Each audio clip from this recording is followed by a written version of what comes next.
খানায় কাবা যেটা তাওহীদের ঘর, ওই ঘরকে মূর্তির মিউজিয়াম বানাই যে। ছোট্ট একটু ঘটনা নিয়ে এই মানুষগুলা যুদ্ধ বিগ্রহে লিপ্ত হয়। এদের যুদ্ধ থেকে কেমনে সরায় রাখা যায়? 1 বছর 2 বছর নয়, নবীজি 15 বছর চিন্তা করেছেন, সমাধান করতে পারেন নাই। আমার আল্লাহ রাব্বুল আমিন কোরআনুল কারীমের মধ্যে আয়াতে কারিমা অবতীর্ণ করলেন। নবীজি সাল্লাল্লাহু আলাইহি সাল্লামকে বললেন, এ আমার হাবিব, আপনার প্রতি যে ওহী এখন দেওয়া হলো, আপনাকে জানানো হলো, এই পদ্ধতি যদি আপনি পরিবর্তন করতে চান, তাহলে প্রথম আপনার পরিবর্তন হচ্ছে ইকরা বিসমি রাব্বিকাল্লাযী খলাক। যেমন তেমন পাঠ দিয়ে পরিবর্তন হবে না। যেই শিক্ষার সাথে আল্লাহ এবং আল্লাহর রসুলের পরিচয় আছে, ওই শিক্ষায় যদি জাতিকে শিক্ষিত করা যায়, তাহলে কেবল জাতির ভাগ্যের পরিবর্তন সম্ভব। নচেত জাতির শিক্ষিত যত বেশি হবে, যেখানে আল্লাহর পরিচয় থাকবে না, ওই জাতির শিক্ষিতরা তত বড় চোর হবে। আউযু বিল্লাহি মিনাশ শাইতানির রাজীম। বিসমিল্লাহির রাহমানির রহিম। ওয়াকাযালিকা আওহাইনা ইলাইকা রূহাম মিন আমরিনা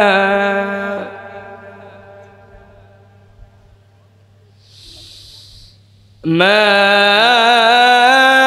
কুনতা তাদরি মাল কিতাবু ওয়ালাল ঈমান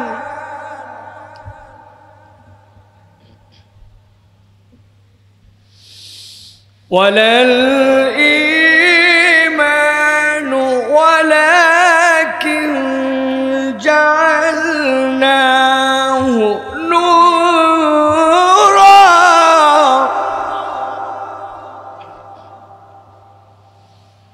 ওয়ালাকিন জাআলনাহু নূরান নাহদি বিহি মান নাশা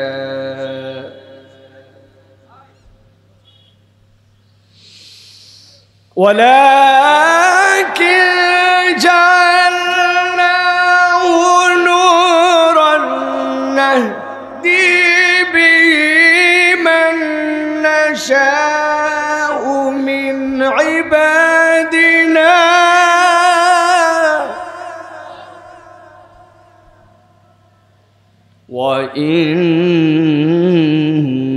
وإنك لتهدي إلى صراط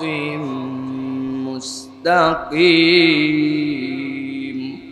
আল্লাহ রাব্বুল আমিন বলছেন, নবীজি আপনি আপনার উম্মতের কাছে কিয়ামত পর্যন্ত এই বার্তা দিয়ে রাখেন। কি বার্তা? আল্লাহ রাব্বুল আমিন বলছেন, ইয়া আইয়ুহান নাস قد جاءتكم موعظة من ربكم وشفاء لما في الصدور وهدى ورحمة للمؤمنين। আল্লাহ রাব্বুল আমিন বলছেন, ও দুনিয়ার মানুষ ভালো করে বোঝো। দুনিয়ার মানুষ আল্লাহ ঈমানদার বলেন নাই, আল্লাহ বলছেন দুনিয়ার মানুষ ভালো করে বোঝো। কদ জাআতকুম মাউইযাতুম মির রাব্বিকুম, আল্লাহর পক্ষ থেকে তোমাদের কাছে একটা মাউইযা এসেছে, আল্লাহর পক্ষ থেকে তোমাদের কাছে একটা ওয়াজ এসেছে। এই ওয়াজটা তোমাদেরকে কি কাজ দেবে জানো নাকি? আল্লাহ বলছেন এইটা তোমাদের অন্তরের জন্য ডাক্তারি, শিফাউল লিমা ফিস সুদূর। যেই অন্তরগুলা পচে গেছে, যেই অন্তরগুলা মরে গেছে, উপরে উপরে মানুষ রূপ নিয়ে ঘোরে, কিন্তু অন্তরটার মধ্যে আর মানবতা বেঁচে নাই। অন্তরটা আল্লাহদ্রোহী হতে হতে জাহান্নামের দিকে চলে গেছে। আল্লাহ বলছেন এই কোরআন ওই অন্তরগুলাকে জান্নাতের রাস্তা ধরায় দিবে। আর আল্লাহ বলছেন ওয়া শিফা, এটা হচ্ছে তোমাদের জন্য আল্লাহর পক্ষ থেকে একটা, আল্লাহর পক্ষ থেকে নিরাময়। এই কোরআন তোমার জন্য নিরাময়, এই কোরআন তোমার জন্য হেদায়েত। আল্লাহ রাব্বুল আমিন বলছেন সাথে সাথে এই কোরআন তোমাদের জন্য কি জানো নাকি? রব্বুল আমিন বলছেন ওয়া হুদা ওয়া রাহমাতুল লিল মুমিনিন ও বান্দা জেনে রাখো, এই কোরআন তোমার জন্য আলো। দুনিয়ায় এমন কতগুলো আলো আছে, সেই আলোগুলা পরনির্ভরশীল। আমি দারুস সালামের যেই অঞ্চলে বসবাস করি ঢাকায়, গতকালকে রাত্রি 11টা থেকে আজকে দুপুর 4টা পর্যন্ত কারেন্ট ছিল না। 15-16 ঘন্টা কারেন্ট নাই। আমাদের বাথরুমের পানি পর্যন্ত কিনে নিয়ে আসতে হয়েছে, কিনে নিয়ে আসার পরে ব্যবহার করতে হয়েছে। কারেন্ট নাই মানে আপনার আলো নাই, আলো নাই মানে আপনার দুনিয়া অন্ধকার। তার মানে আপনার ঘরে বাতি আছে, আপনার ঘরে লাইট আছে, আপনার ঘরে টিউব আছে, কিন্তু ওইটা জ্বলানোর জন্য অপরের কাছে আপনার ধর্ণা দেওয়া লাগে। আপনি পরনির্ভরশীল, কোথাও থেকে পাওয়ার আসলে আপনি লাইট জ্বলান, আর পাওয়ার না আসলে আপনি লাইট জ্বলান না। আল্লাহ বলছেন আমি তোমার সাথে এমন একটা পাওয়ার ঢুকাই দিতে চাই যেইটা জ্বালানোর জন্য অন্য কারো সহযোগিতা লাগবে না। আল্লাহ বলছেন এই পাওয়ারটার নাম হচ্ছে কোরআন। যেই ব্যক্তির অন্তরের মধ্যে কোরআন থাকবে, আল্লাহ ওই অন্তরটাকে সদা আলোকিত রাখবে। মাঝে মাঝে আমি উদাহরণ দেই, মুরব্বী যারা আছেন তারা বুঝবেন। এখন যেরকম আধুনিক সিস্টেমে বিদ্যুৎ এসেছে, আপনার বাড়িতে এখন একটা মেন সুইচ আছে, মেন সুইচগুলো অটোমেটিক হয়ে গেছে। এখন বাড়ির মধ্যে যদি কোথাও আপনার শর্ট সার্কিট হয়, একা একাই আপনার মেন সুইচ পড়ে যায়, ঠিক কি না? কিন্তু আগে এই সিস্টেম ছিল না। আগে ছিল আপনার বাড়িতে এত বড় বড় 2টা কাট আউট লাগানো থাকতো, দেখছেন আপনারা? সুন্দর করে সিরামিকের কাট আউট। বাড়ির সবচেয়ে উঁচু জায়গা, যেই জায়গাতে কেউ হাতে পায় না, ওই জায়গাতে কাট আউট থাকতো। আশপাশের সব বাড়িতে বিদ্যুৎ আছে, হঠাৎ করে দেখেন আপনার বাড়িতে বিদ্যুৎ নাই, সাথে সাথে আগে খবর নিছে দেখতো কাট আউট পড়ে গেছে কিনা, ঠিক কিনা? যাওয়ার পরে খুলে বের করার পরে দেখছে হ্যাঁ সত্যিই তো কাট আউটের তার পরে গেছে। সাথে সাথে বউরে বলছে দেখো ডয়ের মধ্যে একটু তার আছে, তার নিয়ে আসার পরে দাঁত দিয়ে টান দেয়, দাঁত দিয়ে সেলার পরে আস্তে করে 2 দিকের স্ক্রু খোলার পরে সুন্দর করে প্যাঁচ দিয়ে লাগানোর পরে এখন কোনার মধ্যে কাট আউট লাগাতে যাবে। ছেলেরে ডাক দিয়ে বলছে বেটা এদিকে আয়, ওই লাইটের পাওয়ারের আনার জন্য কিন্তু কাট আউট লাগান লাগবে। তোর হাতে টর্চ দিলাম, টর্চ কিন্তু এই কোনা বরাবর ধরবে, কেননা ওইটা লাগাতে যাই যদি নখ ভিতরে চলে যায় তাইলে কিন্তু আমি সহ শর্ট খেয়ে যাব। বেটারে দায়িত্ব দিয়েছে, বেটার সুন্দর করে টর্চ ধরে আছে। বাপ গেছে চেয়ারের উপরে উঠে, খাটের উপরে উঠে ওই কোনার মধ্যে কাট আউট লাগানোর জন্য। পুরা ঘর অন্ধকার, কিন্তু টর্চের ফোকাস ওই জায়গাতে। যেই না টর্চের ফোকাস এই জায়গায়, বাড়ির মধ্যে যত মশা ছিল সব মশা টর্চের আলো দেখে দেখে একটা ওই ছেলের হাতের মধ্যে কামড় দিছে। যেই না হাতে কামড় দিছে, ওই ছেলের ডান হাতে টর্চ ধরা, বাম হাত দিয়ে দিছে হাতের মধ্যে বাড়ি। টর্চ গেছে নড়ে, বাপ গেছে কাট আউট লাগানোর জন্য। বাপ সাথে সাথে চিল্লায় চাই ব্যাক কল, টর্চ নড়াস কেন? বলে আব্বা মশা। বলছে বেকুব কোথাকার, এক মশা মারতে যায় তোর বাপ যে কাট আউট লাগা।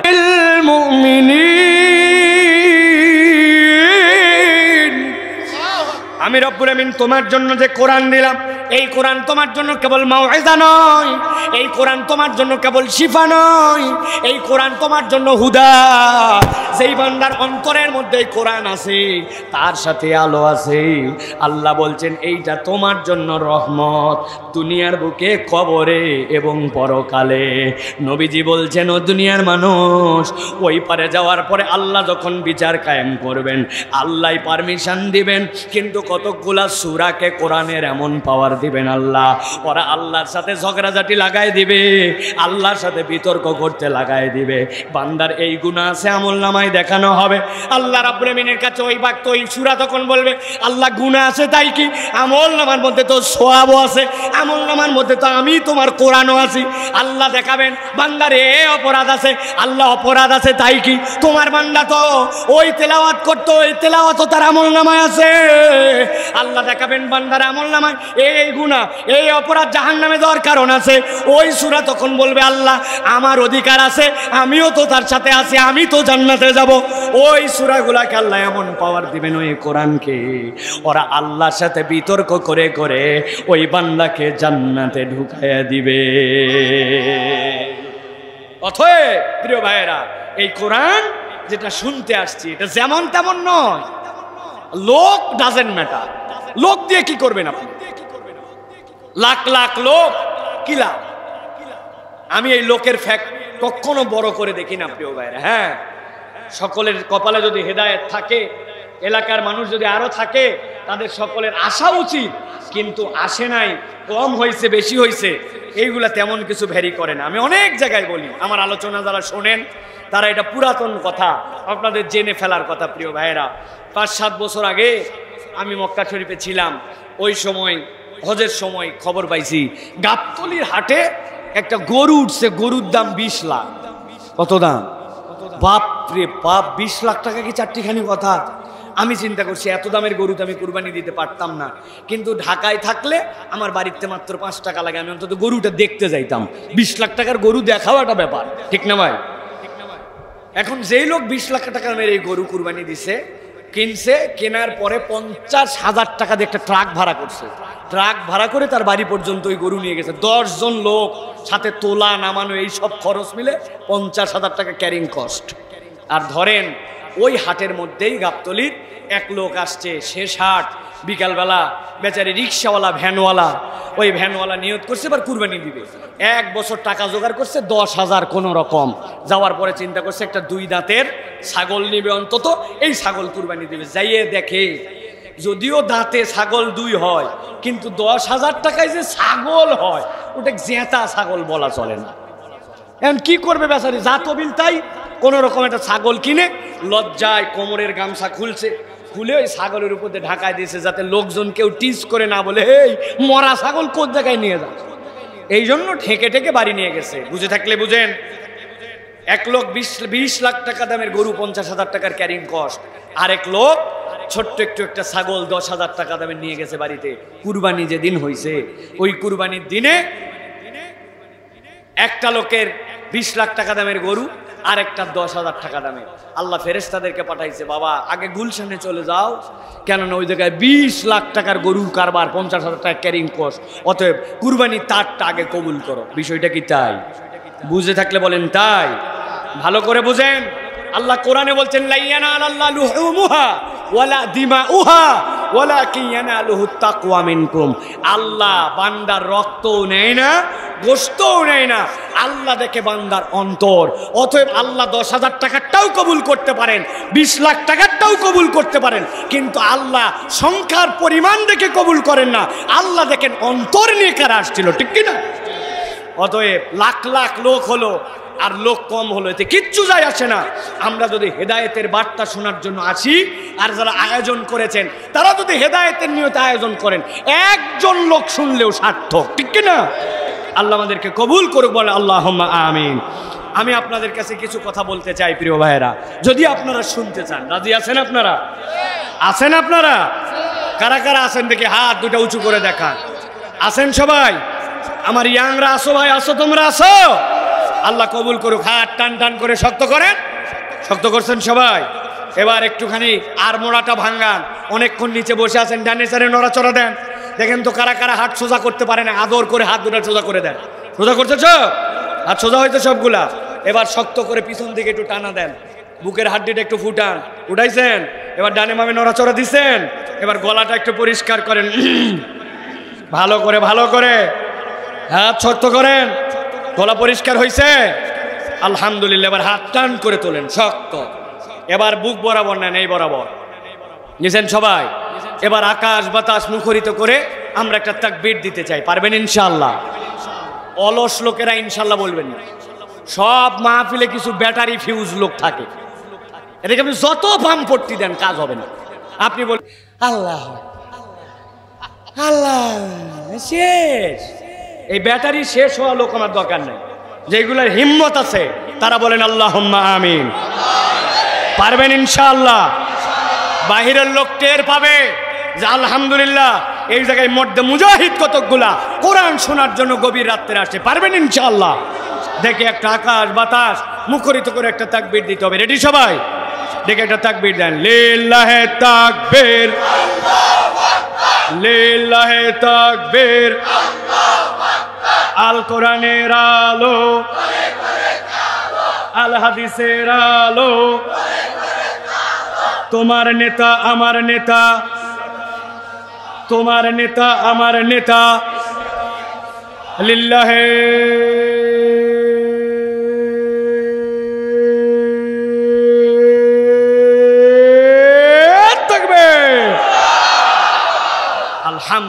আলহামদুলিল্লাহ বলেন। শয়তান আছে আর কতগুলার মনের মধ্যে একটু কেবল ঢুকাইছিল, থাক চলে যায় নাকি, ভাল লাগতেছে না, এখন দেখবেন আবার চাঙ্গা, ঠিক না? আল্লাহু আকবারের স্লোগান শয়তান পছন্দ করে না। এটা আমার কথা নয়, নবীজির কথা।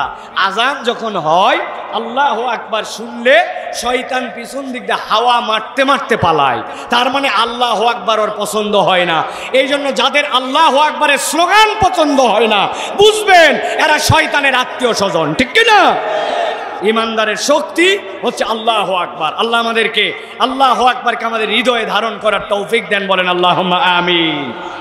প্রিয় ভাইয়েরা, আমরা সংক্ষিপ্ত সময়ে আপনাদের কাছে একটা গুরুত্বপূর্ণ বিষয় আলোচনা করব বলে মনস্থির করেছি। সেটি হচ্ছে কোরআনের সাথে আমাদের সম্পৃক্ত হওয়া, ইসলামের পক্ষে থাকা, কোরআনকে ধারণ করা, এটা যে আমাদের প্রয়োজন, এটা আমরা স্বীকার করি কিনা? স্বীকার করি, স্বীকার করি আমরা কম বেশি। কিন্তু আমাদের কাউকে যদি জিজ্ঞাসা করা হয়, ভাই কোরআনের সাথে যে আমাদের সম্পৃক্ত হওয়ার দরকার, এটা কেন দরকার?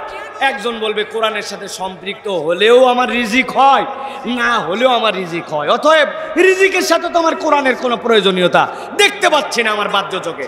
বলবে কিনা ভাই? এরকম লোক আছে কিনা? এটা বলার উদ্দেশ্য প্রিয় ভাইরা, কোরআনুল কারীমের সাথে আমাদের সম্পৃক্ততার কেন প্রয়োজন, এটা আমরা হৃদয় থেকে যদি কোরআন দিয়ে অনুভব করি, তাহলে আমাদের লাইফ স্টাইল আলাদা হবে, আমাদের চলাফেরা আলাদা হবে। আর যদি কোরআনের সাথে সম্পৃক্ততা না বুঝি, তাহলে আমাদের চলাফেরা ভিন্ন রকম হবে। উদাহরণ দিব একটা, ভালো করে বোঝেন, খুব ঠান্ডা মাথায় বোঝেন। আল্লাহ কোরআনুল কারীমের মধ্যে বলছেন, আর রহমানু আল্লামাল কোরআন খলাকাল ইনসান আল্লামাহুল বায়ান। আল্লাহ বলছেন, ও দুনিয়ার মানুষ, আর রহমান, আল্লাহর পরিচয় দিলেন, আল্লাহ তিনি রহমান। আল্লাহ এরপরে বলছেন, আর রহমান ও আল্লামাল কোরআন, আমি মানুষকে কোরআন শিক্ষা দিলাম। এরপরে আল্লাহ বলছেন খলাকাল ইনসান। এরপরে রব্বুল আমিন বলছেন, আমি মানুষ সৃষ্টি করলাম। একটু মাথা কাটায় ঠান্ডা মাথায় চিন্তা করে দেখেন তো, আর রহমান তো ঠিক আছে, কিন্তু মানুষই যদি সৃষ্টি না হয়, আল্লাহ কেন আগে কোরআন শিক্ষা দিয়েছেন? এই কথা বললেন, মানুষই নাই, কিন্তু রব্বুল আমিন বলছেন আর রহমান আল্লামাল কোরআন। মুফাসসিরিনে কেরাম এই তিনটা আয়াতের উপরে গবেষণা করেছেন, হাদিসের আলোকে তারা নানান মতামত দিয়েছেন, 12টা মত এসেছে। আল্লাহ রাব্বুল আমিন আর রহমান বলার পরে কেন বললেন আল্লাহ রাব্বুল আমিন আল্লামাল কোরআন, তারা অন্যতম একটি ব্যাখ্যা দিয়েছেন। দুনিয়ার মানুষ ভালো করে বোঝো, যেই রহমান রব আল্লাহ রাব্বুল আমিন কোরআনকে মধ্যে সম্পৃক্ত করলেন, এরপরে আল্লাহ বললেন খলাকাল ইনসান। আল্লাহ বুঝাতে চান, মানুষ হিসাবে আমি যাকে স্বীকৃতি দিলাম, কোরআনের সাথে সম্পর্ক আছে যার, সেইটাই আমি আল্লাহর কাছে মানুষ। আর দুনিয়াতে হাত পা চোখ কান যাই থাকুক না কেন, যার সাথে কোরআনের সম্পর্ক নাই, দুনিয়ার মানুষ তাকে হিউম্যান বললেও আল্লাহর কাছে মানুষ হিসাবে তার কোনো দাম নাই। উদাহরণ কি ভালো করে বোঝেন। বাংলাদেশে একজন বিখ্যাত মহিলা ছিল, নাম আমি বলতে চাই না। সেই মহিলা বলতে বলতে ইসলামের বিপক্ষে, কোরআনের বিপক্ষে, নবীর বিপক্ষে বলতে বলতে স্বাধীনতা, নারী স্বাধীনতার কথা বলতে যে এক সময় বলেছিল, আমার পেট, এই পেটের মধ্যে আমি গর্ভ ধারণ করতে পারি, কোনখান থেকে আমি সন্তান নেব, কারটা নিব না নিব, এটা আমার স্বাধীনতা।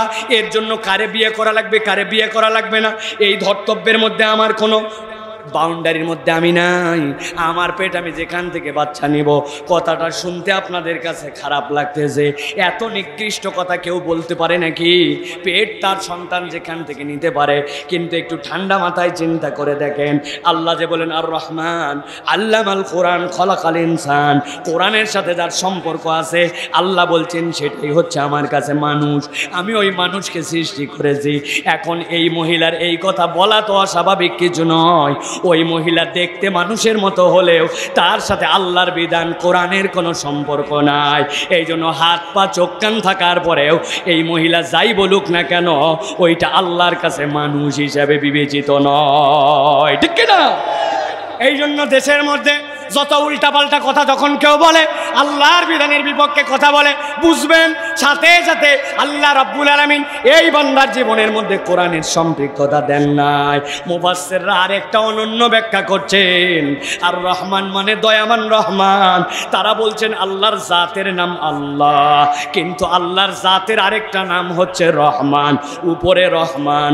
আর আল্লাহ রাব্বুল আলামিন 3 নম্বর আয়াতের মধ্যে বলেছেন খলাকাল ইনসান, নিচে মানুষ, আর মধ্যে কোরআন আল্লাহ রেখেছেন।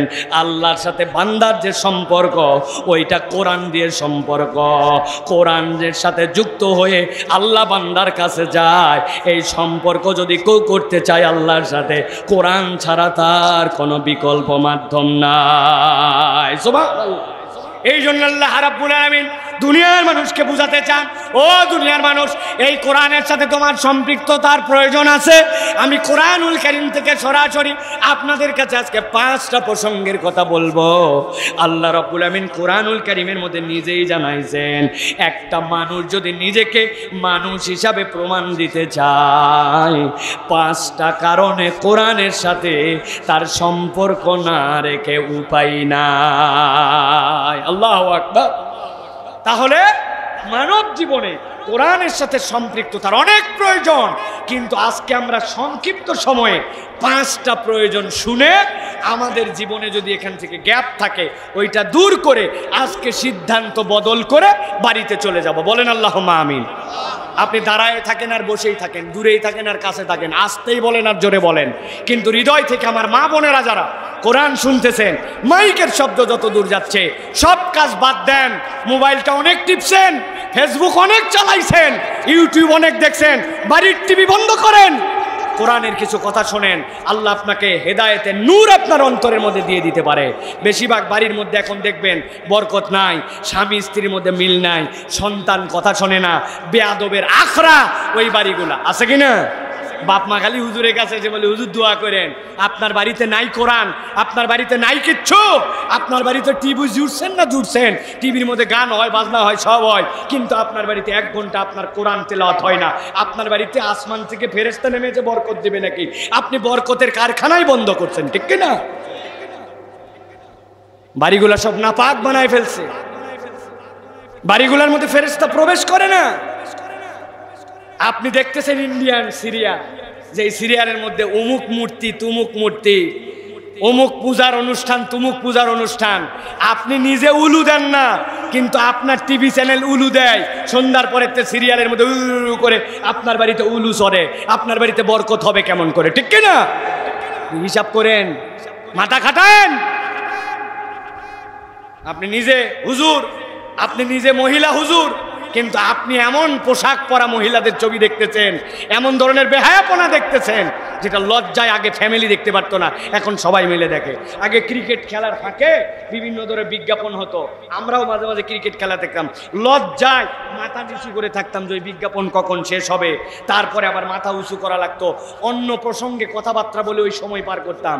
আর এখন বাপ, বৌমা, ছেলে, স্ত্রী সবগুলো একসাথে বসে ওইগুলো দেখে, কারো কোনো লজ্জাও লাগে না, একজন আরেকজনের সাথে আলোচনা করে। আবার এর মধ্যে এত বেহায়া আমরা হয়েছি, কথা কি অবাস্তব? বুঝে বলেন অবাস্তব? বেহায়ার কারখানা বানাইছে আমরা আমাদের বাড়ি থেকে। বরকত আসবে কোত্থেকে? এজন্য কথা শোনেন, টিভি অফ করেন, মোবাইল অফ করেন, মাইক অনেক দূরে দূরে দেওয়া হয়েছে, কথা শোনেন, আল্লাহ বরকত দিবে ইনশাআল্লাহ। প্রিয় ভাইরা, তাহলে আমরা মানব জীবনে সংক্ষিপ্ত সময়ে জেনে যাব আজকে 5টা কারণে কোরআনের সাথে আমাকে জুড়তে হবে। কয়টা কারণ? জোরে বলেন কয়টা? আর একটু জোরে বলেন কয়টা? 5টা। আমরা এই 5টা কারণ ইনশাল্লাহ জানার চেষ্টা করব। সংক্ষিপ্ত, আমি আগে ডানে বামে কথা আমি বেশি দূর নিয়ে যাব না, আমরা শেষ করে দেব সময় মতো ইনশাল্লাহ। 1 নম্বর, মানব জীবনে কোরআনের সাথে সম্পৃক্ততা দরকার। এই জন্য কুরআনুল কারীম ছাড়া আমাদেরকে কেউ পথের দিশা দিতে পারে না। কোরআন ছাড়া আমাদেরকে কেউ পথের দিশা দিতে পারে না। আল্লাহ রাব্বুল আলামিন কুরআনুল কারীমের মধ্যে বিষয় কথা বলেছেন, গভীর মনোযোগে একটা দিকে আপনাদের দৃষ্টি আকর্ষণ করব, খেয়াল করেন। নবীজি সাল্লাল্লাহু আলাইহি সাল্লাম উন্নত চরিত্রের মানুষ, 1 থেকে 25 বছর পর্যন্ত মক্কায় যে রোগগুলা ছিল, মক্কার মানুষের যে সকল সমস্যা ছিল, নবীজি অনবরত ভেবেছেন, সমাধানের জন্য চেষ্টা করেছেন, কিন্তু আল্লাহ নবী এইগুলো একটাও প্রপারলি সমাধান করতে পারেন নাই। এরপরে নবীজি সাল্লাল্লাহু আলাইহি সাল্লাম 25 থেকে 40 বছর 15 বছর পর্যন্ত গারে হেরার মধ্যে বসেছিলেন। আল্লাহ নবী ধ্যান করতেন আর ভাবতেন 5টা বিষয় নিয়ে। 1 নম্বরে আল্লাহ নবী এই সমাজটা যে জাহেলি সমাজ বলা হতো, এখানকার এতিমদের সম্পদকে তারা গ্রাস করে খেয়ে ফেলত, নারীদেরকে সম্মান দিত না, খানায় কাবাকে মূর্তির মিউজিয়াম বানায় ফেলছিল, আরবের মানুষরা যুদ্ধবাজ ছিল।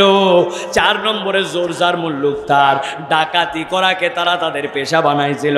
নবীজি 15 বছর ভেবেছেন কেমনে এদেরকে ডাকাতির থেকে দূরে দেওয়া যায়, কেমনে এই মানুষগুলার অধিকার ফেরত দেওয়া যায়, কেমনে এই নারীগুলাকে মুক্তির ব্যবস্থা করা যায়। খানায় কাবা যেটা তাওহীদের ঘর, ওই ঘরকে মূর্তির মিউজিয়াম বানাইছে।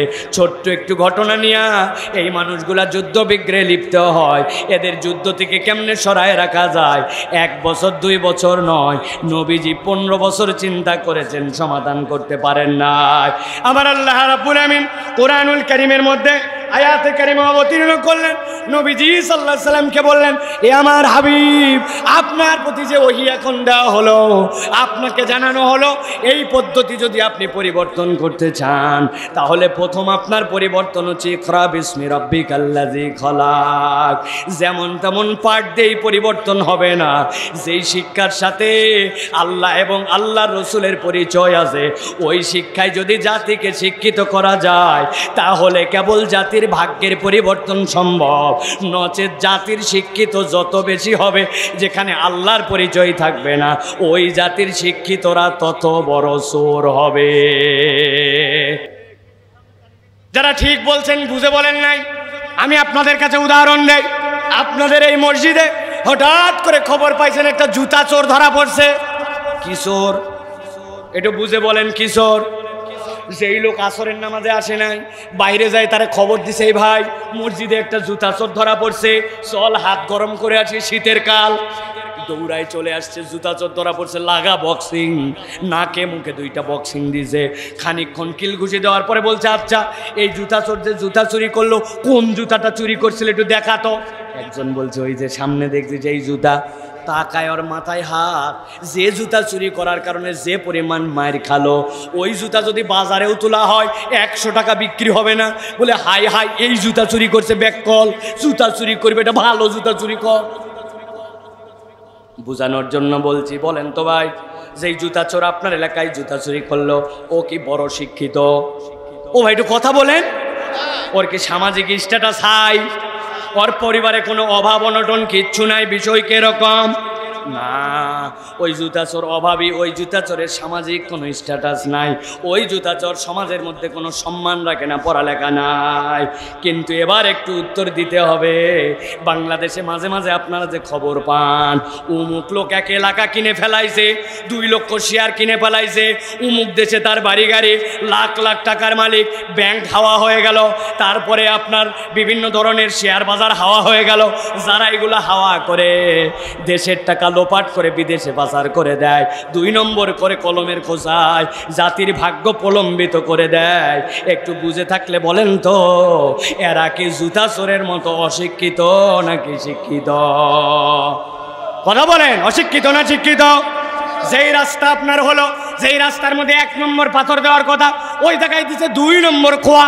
যেই রাস্তা আপনি বলতেছেন 40 ডিগ্রি সেলসিয়াস তাপমাত্রাতে জুতার তলা নাকি আটকায় গেছে, শুনছেন না আপনারা? অনেকে আফসোস করছে, না আরে দেশে এত গরম, জুতার তলা রাস্তায় আটকায় গেল। আপনি কসু বোঝেন নাই। হাজী সাহেব 30 বছর ধরে সৌদি আরব মধ্যপ্রাচ্যে আছে, মধ্যপ্রাচ্যের নর্মাল গরম 50 ডিগ্রি, ঠিক কিনা? ওই মধ্যপ্রাচ্যে তো কোনোদিন শুনলাম না রাস্তা গলে গেল, জুতা গলে গেল। আমাদের দেশে বৃষ্টি আছে, ওদের বৃষ্টিও তো কম হয়। আসল কাহিনী ভিন্ন। রাস্তা যেই 1 নম্বর পিচ দিয়ে করার কথা, ওই পিচ যদি 1 নম্বর দেন 100 ডিগ্রিতেও গলবে না।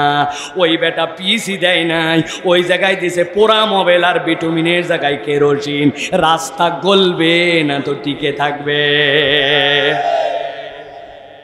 যেই জায়গায় দেওয়া লাগবে মোটা মোটা রড, ওই জায়গায় ঢুকাই দিছে বাঁশ। এখন বুঝে থাকলে বলেন, যেই লোক এই 2 নম্বর করলো ওই লোক কি জুতা চোরের মতো অশিক্ষিত, সমাজে কোনো দাম নাই? তাইলে শিক্ষা এত হলো, কলমের খোঁচায় এত মার, রাষ্ট্র তাকে পুরস্কার দিয়ে দিল শুদ্ধাচার পুরস্কার। উনার চেয়ে ভালো কোনো ব্যক্তি নাই। এখন তার সম্পদের হিসাব খুঁজে বাইর করতে করতে অবস্থা খারাপ। কথা বলেন। তাহলে কি হলো? তাহলে হলো এই আয়াতে কারিমার দ্বারা বুঝলাম যে শিক্ষিত হয়ে উনি আগাইল ওইটা মূলত শিক্ষা হয় নাই, ওর সাথে রবের পরিচয় আর রবের ভয় জড়িত নাই। যতক্ষণ পর্যন্ত কোরআনের শিক্ষা ওই লোকের অন্তরে না হবে ততক্ষণ পর্যন্ত সমাজ পরিবর্তন সম্ভব নয়। ঠিক কিনা? আপনাদের এলাকায় যত অফিস, সব অফিসগুলো এখন সিসি ক্যামেরা। কথা বলেন, সিসি ক্যামেরা আছে না? 10 বছর আগে চালু হয়েছে। 10 বছর আগে আমি পাসপোর্ট রিনিউ করার জন্য পাসপোর্ট অফিসে গেছি। বুঝানোর জন্য বলছি, ভালো করে বোঝেন কোরআনের সাথে সম্পৃক্ততার প্রয়োজন কেন দরকার। পাসপোর্ট অফিসে যাই বললাম আমার হজের যাওয়া দরকার। পাসপোর্টে 6 মাসের মেয়াদ না থাকলে ভিসা লাগায় না। তাড়াতাড়ি করে পাসপোর্ট চেঞ্জ করে দেন, যা টাকা লাগে আমি এমার্জেন্সি দিব। সব টাকা জমা দেওয়ার পরেও ওই লোক খালি আমারে ঘুরায় আর ঘুরায়। আমি বললাম ভাই আমার ইমিডিয়েট কাজ দরকার, এজন্য যদি কোনো স্পিড মানি লাগে, ঘুষ তো বলা যায় না, বলা যায়, স্পিড মানি লাগে তাও দিতে রাজি। ওই লোক কোনো কথা বলে না, খালি ঘুরায় খালি ঘুরায়। মেজাজ খারাপ। খানিকক্ষণ পরে বলছে হুজুর দোতলার থেকে নিচতলায় চলেন। যেই না দোতলার থেকে নিচতলায় আসবো, দোতলার থেকে নিচতলায় আসার সময় একটা সিঁড়ি, এরপরে ল্যান্ডিং, আবার নিচে, ওই এক সিঁড়ি পার হয়ে ল্যান্ডিং। ওই জায়গায় আসার পরে বলছে হুজুর 500 টাকা বাইর করেন। আমি বললাম এই ব্যাক কল, টাকা দেওয়ার জন্য কখন থেকে আমি রেডি। সারাদিন ঘুরায়া একতলাতে নিচতলায় সিঁড়ির এই জায়গায় এসে টাকা চাও কেন? বলছে হুজুর আর বলেন না, আমাদের অফিসটি পুরা সিসি ক্যামেরা নিয়ন্ত্রিত, কিন্তু আমরা বড় মনিটরে চেক করে দেখছি অফিসের সব জায়গা ক্যামেরার মধ্যে আসলেও দোতলার থেকে নিচতলায় ল্যান্ডিং এই জায়গাটা ক্যামেরায় ধরে না। ওই জায়গা ক্যামেরা ধরে না জন্য ওই জায়গায় ঘুষ খায়। কিন্তু বুঝে থাকলে বলেন তো, ওই ব্যক্তির অন্তরে যদি আল্লাহ ভীতির ক্যামেরা ঢুকে যাইতো তাহলে ওই ব্যক্তির দ্বারা কি 2 নম্বর করার সুযোগ ছিল? আমার আল্লাহ রাব্বুল আলামিন এই জন্য বলছেন 1 নম্বরে বান্দা, তোমার জীবনে পথের দিশা যদি পেতে চাও তাহলে কোরআনুল কারীমের সাথে তোমাকে সম্পৃক্ত হতে হবে।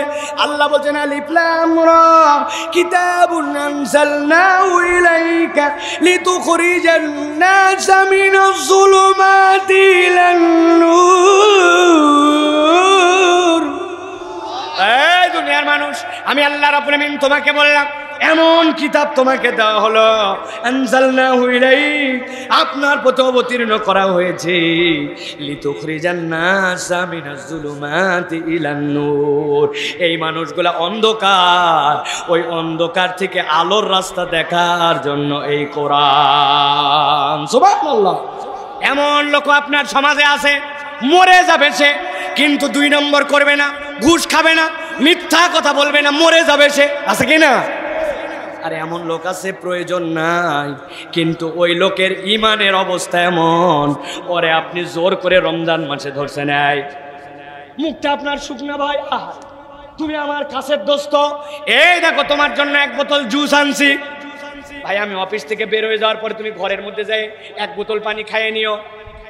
ঠাডায় হাত তুলে হাত গোছায় বলবে ব্যাক কল বেয়াদব, দেখি তোর গাল দে তো 1 থাপ্পড় দে, বেয়াদব কোথাকার। তুমি আমার মুখ শুকনা দেখে তুমি আমার কাছে নিয়ে আইছো জুস নিয়ে আইছো, তুমি ব্যাক কল। বলে ভাই আমার সামনে খাইস না, বাথরুমে খাস।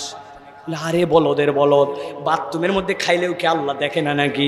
বলছে তাহলে এক কাজ কর, তোর বাড়িতে পুকুর আছে না, পুকুরের মাছ বরাবর যায় ডুবকি দিয়ে 1 ঢোক পানি খাস, কেউ দেখবে না। বলে আরে বেকুবের বেকুব, পুকুরের মধ্যে ডুব দিয়ে খেলে, বাথরুমে খেলে, একা খেলে, সব জায়গায় আল্লাহ দেখে।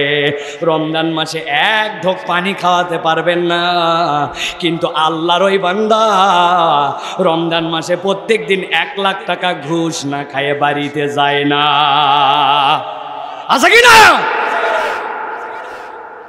যেই লোক আপনার কাছে এই পানি খাইল না, যেই লোক আপনার জন্য ডুব দিয়া গোসল করার সময় এক ঢোক মুখে পানি দিল না। ওই লোক রমজান মাসে দোকানদারি করে, 2 নম্বর মাল বিক্রি করে, 3 নম্বর মাল বিক্রি করে, মিথ্যা কথা বলে কাস্টমার ঠকায়, আছে কি না? কেন তাহলে এই পরিবর্তন হলো না? কেন এটা হচ্ছে না? আল্লাহ রাব্বুল আমিন বলছেন, কিতাবুন আনজালনাহু ইলাইক লিতুখরিজান নাসা মিনাজ যুলুমাতি ইলান নূর। এই কোরআনকে তোমার হৃদয়ে ধারণ করতে হবে, এই কোরআনের সমাজ লাগবে, নচেত বান্দাদেরকে প্রকৃত অন্ধকার থেকে আলোতে আনা যাবে না, ঠিক কি না? অতএব পথের দিশা যদি পেতে চাই কোরআনওয়ালা হতে হবে। বাংলাদেশে একটা আন্দোলন হয়, দুর্নীতিকে না বলুন। জানেন আপনারা দুর্নীতিকে না বলুন। বাজেট হয়েছে কত জানেন? 10 কোটি টাকা। বাংলাদেশের যত ডিসি কোর্ট, বাংলাদেশের যত উপজেলা প্রশাসন, ইউনিয়ন পরিষদ, সব জায়গাতে পোস্টার লাগাতে হবে, তারপরে সুন্দর করে ফেস্টুন লাগাতে হবে, স্টিকার লাগাতে হবে। ধরেন কথার কথা 10 কোটি টাকা বাজেট, দুর্নীতিকে না বলুন। যখন বাজেট পাস হওয়ার পরে টেন্ডার হয়েছে 8 কোটি টাকা, দুর্নীতিকে না বলুন, এই টাকা দুর্নীতি হয়ে গেছে, আছে না ভাই? কেন এই পরিবর্তন হয় না? আল্লাহ রাব্বুল আলামিন বলছেন, এই কোরআন তোমার পথের দিশা, এটা তোমাকে স্বীকার করে নিতে হবে। কুরআনুল কারীমের সূরা মায়েদা 16 নম্বর আয়াতের মধ্যে আল্লাহ বলছেন, ইয়াহদি বিহিল্লাহু মানিত্তাবা রিদওয়ানাহু সুবুলাস সালাম ওয়া ইউখরিজুহুম মিনাজ যুলুমাতি ইলান নূর। এই কোরআন তোমার জন্য হেদায়েত, তবে তোমাকে স্বীকার করতে হবে কোরআনের পথটা তুমি গ্রহণ করতে চাও। একবার যে কোরআনের পথ গ্রহণ করে নিবে, আল্লাহ বলছেন আল্লাহর দায়িত্ব হচ্ছে এই বান্দাকে অন্ধকার থেকে বের করে আলোর দিশা দেখায়া দেওয়া। সুবহানাল্লাহ। অতএব প্রিয় ভাইয়েরা, আপনাকে স্বীকার করতে হবে কোরআন ছাড়া কেউ আলোর দিশা দেখাতে পারে না। আপনি উমুক তন্ত্রের পিছে, তুমুক মতবাদের পিছে, শিক্ষার নামে অশিক্ষা, কুশিক্ষা, শিক্ষার নামে এমন কিছু শিখাচ্ছে যেটা শিক্ষাই বলা চলে না, যেটা পড়লে মুসলমানের বাচ্চার ঈমান চলে যেতে পারে। আপনার আমার ট্যাক্সের টাকায় আপনার আমার বাচ্চাকে ওই পাঠ দেওয়া হচ্ছে, ঠিক কিনা? এগুলো আপনাকে আমাকে শেখানো হচ্ছে। আল্লাহ বলছেন এগুলো একটাও কার্যকর হবে না। অথবা আপনার ঈমান রাখতে হবে যে কোরআন ছাড়া আমাদেরকে কেউ পথের দিশা দিতে পারে না। এখন এটা বললাম মুখে, কিন্তু নিজের বাচ্চা কাচ্চাকে কোরআন শিখালাম না, নিজের বাচ্চা কাচ্চাদেরকে কোরআনের পক্ষে রাখলাম না। বললাম কোরআন পথের দিশা দেয়, একটা বাচ্চা তেলাওয়াত করতে জানে না, একটা বাচ্চা সুন্দর করে কোরআনমুখী হলো না, তাহলে কেমনে হবে ভাই? আসমান থেকে তো হবে না। তাহলে আমাদেরকে এই সিদ্ধান্তের আলোকে আমাদেরকে কোরআনমুখী হওয়ার জন্য চেষ্টা করতে হবে। এটা হচ্ছে 1 নম্বর বিষয়। প্রিয় ভাইরা, কয়টা বিষয় বলবো বলেছি? 5টা, সংক্ষিপ্ত সময়। প্রিয় ভাইরা, চলেন এবার 2 নম্বরটা আমরা দেখি যে কোরআন আমাদের জীবনে কেন দরকার। আমার আপনার জীবনের যদি উদ্দেশ্য জানতে চাই, জীবনের মূল টার্গেট কি, জীবনের মূল উদ্দেশ্য কি, কোরআনুল কারীম ছাড়া আপনার আমাকে কেউ জীবনের উদ্দেশ্য জানাবে না। আমার তরুণ, আমার ইয়াংরা এমনভাবে বিভ্রান্ত হয়ে গেছে, ওদের কাছে জীবনের উদ্দেশ্য কি জিজ্ঞাসা করেন, জীবনের উদ্দেশ্য হচ্ছে একটা বড় চাকরি করা, জীবনের উদ্দেশ্য টাকা কামাই করা, জীবনের উদ্দেশ্য একটা বাড়ি করা, জীবনের উদ্দেশ্য একটা সুন্দরী নারী বিয়ে করা। এটা অনেকে জীবনের উদ্দেশ্য বানাইছে, আছে কিনা? আহারে, কত যুবক আমাদের কাছে আসে, হুজুর 1 বছর 2 বছর নয় 5 বছরের পরিচয়, এরপরে বিয়ে করার পরে 3 দিন পর্যন্ত সংসার টিকে না, সংসারের পরে ভেঙ্গে খান খান হয়ে যায়। তুমি না তোমার জীবনের উদ্দেশ্য বানাইছিলে পছন্দের মানুষ আর সুন্দরী নারীকে বিয়ে করা? তাই যদি হয় তাইলে তোমার এই অবস্থা কেন? জাপানে গিয়েছিলাম, জাপানে অনেক দিন ছিলাম, জাপানের মানুষ উন্নতির আর কোনো জায়গা খুঁজে পায় না, এত উন্নতি তারা করে ফেলছে। কিন্তু ওই জাপানের মানুষ, বয়স তাদের আয়ুষ্কাল অনেক বড়, ওই জাপানের মানুষও মরার জন্য সরকারের কাছে পারমিশন চায়। জাপানের থেকে বেশি আত্মহত্যা প্রবণ কোনো জাতি নাই। যারা পুরা পৃথিবীকে টেকনোলজি দেয়া গেল, কোনো অভাব নাই, তাহলে কেন তারা আত্মহত্যা করে? কেন গভর্নমেন্টের কাছে আবেদন করে আমি আর বাঁচতে চাই না, আমাকে শেষ করে দেওয়ার পারমিশন দেওয়া হোক, আমার নিরাপদ মৃত্যুর ব্যবস্থা করা হোক? যুবক, এই আয়াতে কারিমার দ্বারা বোঝা যায় দুনিয়ার মানুষ প্রকৃত জীবনের উদ্দেশ্য যদি না বোঝে তাহলে ওই মানুষ তার জীবনে সুখ খুঁজে পাবে না। আল্লাহ রাব্বুল আলামিন কোরআনুল কারীমের মধ্যে বলছেন, বান্দা তোমার জীবনের উদ্দেশ্য বোঝো। আল্লাহ বলছেন, আল্লাযী খালাকাল মাউতা ওয়াল হায়াতা লিয়াবলুয়াকুম আইয়ুকুম আহসানু আমালা। এই দুনিয়ার মানুষ, আমি আল্লাহ রাব্বুল আলামিন তোমাকে আগে জানালাম, আল্লাযী খালাকাল মাউতা, যিনি মৃত্যু সৃষ্টি করছেন। তুমি অনেক সময় বুঝো না, তুমি মনে করো তোমার জীবনটা অটোমেটিক চলে আসছে। না না না, আল্লাহ বলছেন আমি তোমাকে জানালাম যিনি মৃত্যুর স্রষ্টা, আবার তিনি জীবনের স্রষ্টা। যিনি মৃত্যু থেকে তোমাকে জীবন দিলেন, আবার তোমাকে মারতে পারেন, তিনি আল্লাহ। তিনি তোমার জীবনের উদ্দেশ্য জানাচ্ছেন, লিয়াবলুয়াকুম আইয়ুকুম আহসানু আমালা। তোমাদের মধ্যে উত্তমভাবে আল্লাহর জন্য প্রচেষ্টা করতে পারো কে? এই উত্তম প্রচেষ্টাকারী হিসাবে আমি আল্লাহ তোমাকে সৃষ্টি করেছি। সুবহানাল্লাহ বলেন। বুঝেন নাই? ভালো করে একটা উদাহরণ দেই। উত্তম প্রচেষ্টাকারী দ্বারা কি বুঝাইছেন আল্লাহ? আপনি বুঝেন নাই? জীবনে ইসলাম একটা জিনিস আপনাকে শিখিয়েছে, মুসলমান কখনো পারফেকশনিস্ট হয় না, নিখুঁত হয় না, কিন্তু মুসলমান উত্তম প্রচেষ্টাকারী হয়। আল্লাহ যদি এই জায়গায় বলতেন, ও দুনিয়ার মানুষ, আমি তোমাকে সৃষ্টি করেছি আইয়ুকুম আকমালু আমালা, তোমাদের মধ্যে পূর্ণ আমল কে করতে পারে, দুনিয়ার সব মানুষ ব্যর্থ হয়ে যেত। কেমন করে? এখানে একজন লোক হাত তোলেন, হুজুর জীবনে এমনভাবে আমার লাইফে আমি 2 রাকাত নামাজ আদায় করেছি, যেই নামাজে আমার মন কোনো দিকে যায় নাই, নিখুঁত আল্লাহর দিকে ছিল। নবী যেভাবে বলছেন, তুমি আল্লাহকে দেখতেছো, আমি যেন আল্লাহকে দেখছি, আর আমি যদি নাও দেখতে পাই আল্লাহ তো আমাকে দেখেন। এই রকম খুশু খুজু সব কিছু সহ এমনভাবে 2 রাকাত নামাজ পড়ছি, আমি বুকে হাত দিয়ে বলতেছি আল্লাহ এইটা কবুল না করে পারবে না। কেউ আছেন এখানে? হাত তোলেন। পারবো কেউ বলতে? আপনারা বলবেন হুজুর এত ওয়াজ আপনি করেন, বাপের বেটা হলে আপনি হাত তোলেন, ঠিক কিনা? কিন্তু আমরা কেউ হাত তুলতে পারি না। তাহলে আমাদের ইবাদত কি হবে? আমাদের নামাজের কি হবে? আমাদের রোজার কি হবে? আমাদের দান সদকার কি হবে? আল্লাহ বলছেন, ভালো করে বোঝেন, আল্লাহ বলছেন, ও বান্দা আমি তো তোকে পূর্ণতার জন্য সৃষ্টি করি নাই, লিয়াবলুয়াকুম আইয়ুকুম আহসানু আমালা। আমি দেখতে চাইছি সর্বোচ্চ চেষ্টাটা তোর মধ্যে ছিল কিনা। 2 রাকাত নামাজের জন্য দাঁড়ায় গেছি, সানা পড়তে পড়তে মন অন্যদিকে চলে গেছে, সাথে সাথে বলছে আল্লাহ আমার মন তো আমি অন্যদিকে নিতে পারি না। আবার নিয়ে চলে আসছে সূরা ফাতিহার দিকে, সূরা ফাতিহার 3 আয়াত যাতে না যাতে আবার চলে গেছে পরিবারের দিকে, পূর্বের দিকে, অমুক কথার দিকে, আবার মনকে টেনে আনছি। আনার পরে সূরা ফাতিহা শেষ করার পরে সূরা ইখলাস পড়ছি, সূরা ইখলাস পড়ার পরে নামাজের থেকে আবার মন ছুটে গেছে, সাথে সাথে আল্লাহর কাছে আবার তওবা করছি, তওবা করে আবার মন নিয়ে আসছি নামাজের মধ্যে, রুকুতে চলে গেছি। যাওয়ার পর আল্লাহকে এতক্ষণ ধরে যা চেষ্টা করলাম, এখন আমি দুনিয়ার মানুষ হলে হবে কি, দুনিয়ার যত পশু প্রাণী যারা রুকুর হালতে আছে, আয় আল্লাহ আমি এখন রুকুর হালতে চলে গেছি।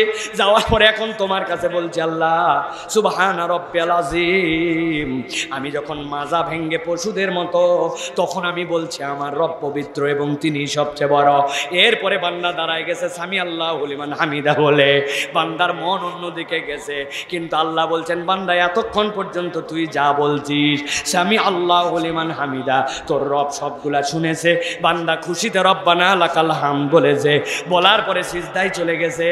সিজদায় যাওয়ার পরে কপাল যখন তার মাটিতে, যখন সাপ টিকটিকি বেজি তেলাপোকা তাদের মতো তার কপাল যখন মাটির সাথে লাগানো, ওই বান্দার কপাল মাটিতে, তখন আল্লাহর কাছে বলছে সুবহানা রাব্বিয়াল আলা।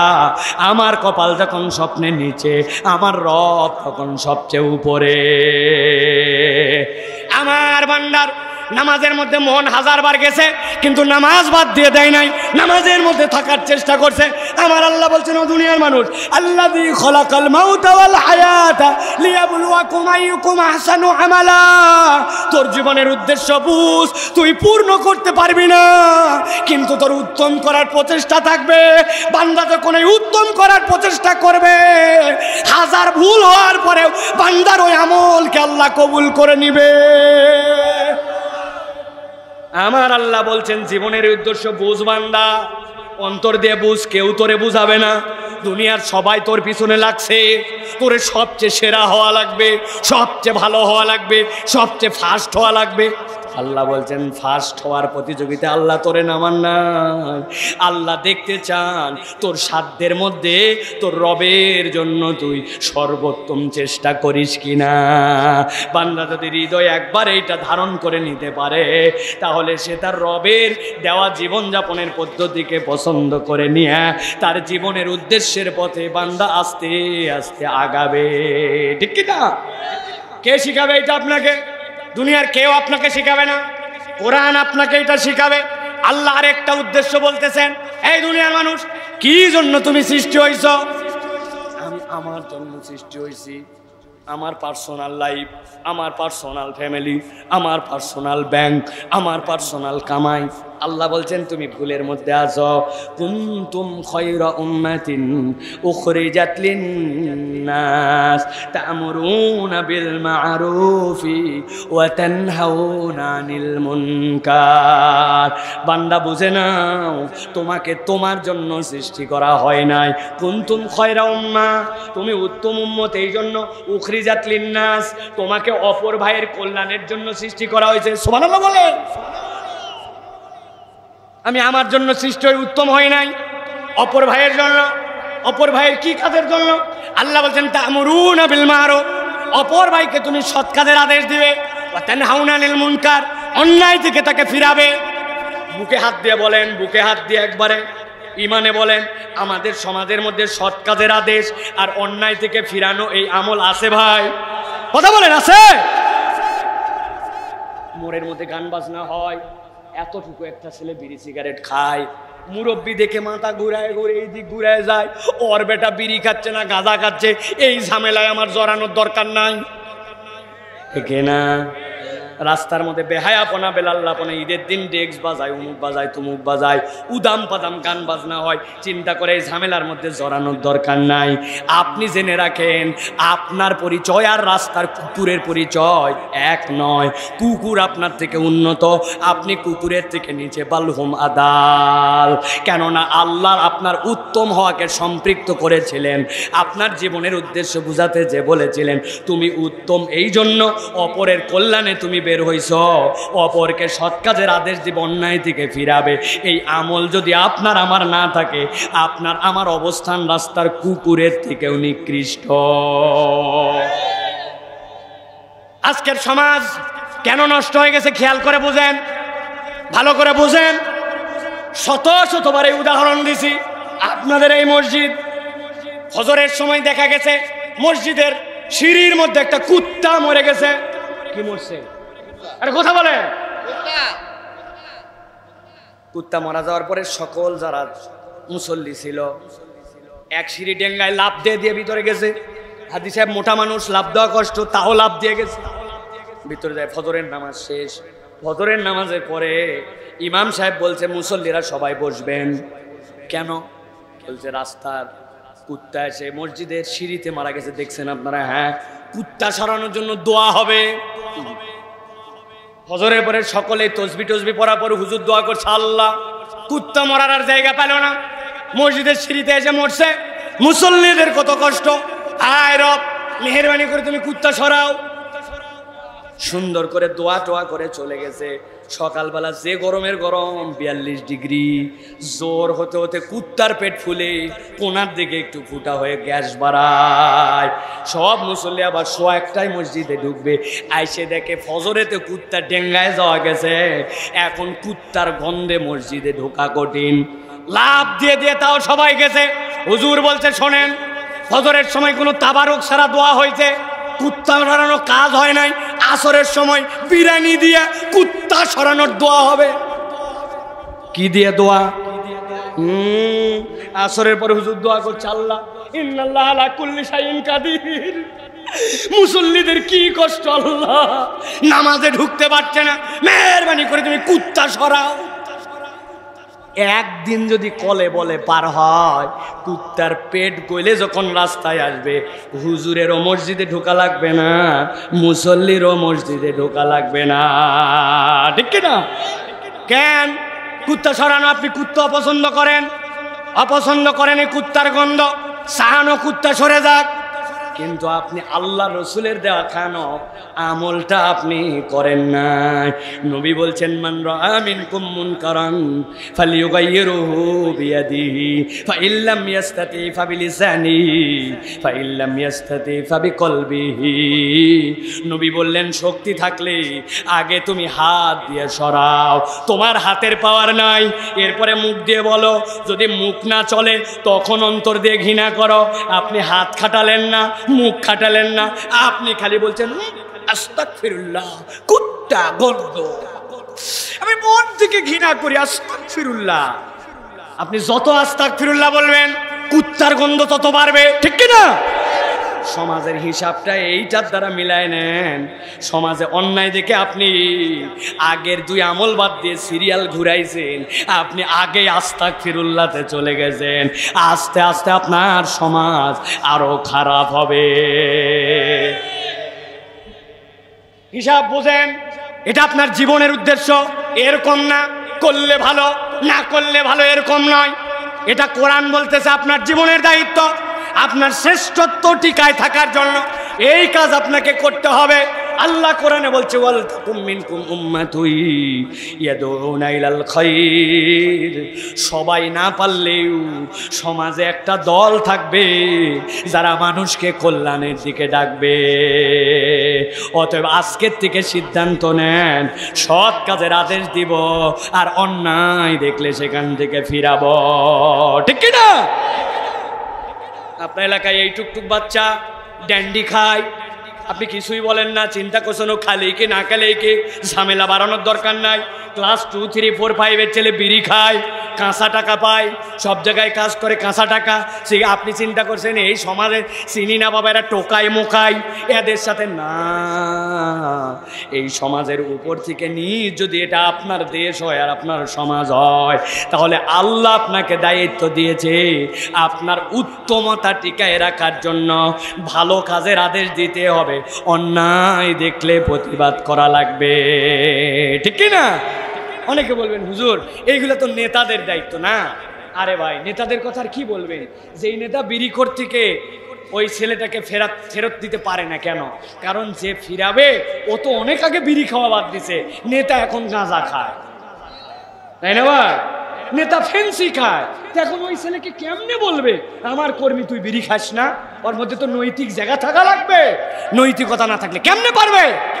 আপনি নিজে আপনার পরিবার পর্দা করে না, আরেকজনকে আপনি কেমনে বলবেন এই মা, এই তোমার বুকের কাপড় কই, তুমি এরকম বেহায়া পরে ঘুরো কেন?